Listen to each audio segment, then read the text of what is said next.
Hello gas, আসসালামু আলাইকুম। সকালে কেমন আছেন? আশা করি অনেকটা ভালো আছেন।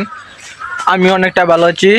আর আপনাদের সঙ্গে আজকে একটা ব্লগ ভিডিও নিয়ে এসেছি। আশা করি এই ভিডিওটা ভালো লাগবে আর শেষ পর্যন্ত ভিডিওটা দেখবেন, আশা করি ভালো লাগবে।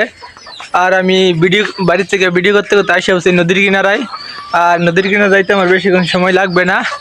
তো আমি আসে হচ্ছি নদীর কিনারায়। আর আমি আরও ভালো ভালো ব্লগ ভিডিও দিছি আরও।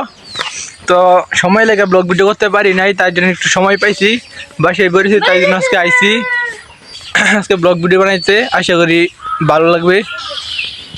আর আমি নদীর কিনারে এসে বসছি, মাত্র 2-3 মিনিট সময় লাগবে নদীর কিনারে আইতে আইতে আমার যাইতে আইসে বসছি বাসায় দিকে ভিডিও করতে করতে আসে পড়ছি নদীর কিনারায়। আপনারা সকলে থাকেন, আশা করি একটা ভালো লাগবে ভিডিওটা। তো ভিডিও করতে করতে আসে বসছি নদীর কিনারায়। তো দেখতে পাচ্ছেন এটা আমাদের কাপাসিয়া শীতলক্ষা নদী। আপনারা অনেকে জানেন গাজীপুর কাপাসিয়া শীতলক্ষা নদী আছে, অনেকে জানেন। তো অনেকে আইছেন ওই নদীতে। তো দেখতে পাচ্ছেন এটা হচ্ছে আমাদের কাপাসিয়া নদী। আর ওই পার পড়ছে হয়েছে আপনার ময়মনসিংহ জেলা। আর নদীর পারে এটা হচ্ছে রাস্তা।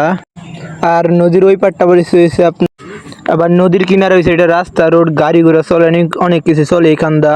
আবার দিনের পরিস্থিতি ভালো না, দেখতে পাচ্ছেন আবহাওয়াটা খুবই খারাপ। আর এটা হচ্ছে আমাদের শীতলক্ষা নদী। তো আমার সাথে আছে রিফাত, ইয়াসিন, দেখতে পাচ্ছেন।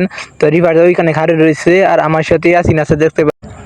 সকলে ভালো থাকবেন, সুস্থ থাকবেন। আরও ভালো ভালো ব্লগ ভিডিও নিয়ে আসবো, আশা করি ভালো লাগবে। আর যদি ভিডিওটা ভালো লাগে তাহলে লাইক, শেয়ার, কমেন্ট করে দিবেন। সকলে ভালো থাকবেন, সুস্থ থাকবেন। আল্লাহ হাফেজ।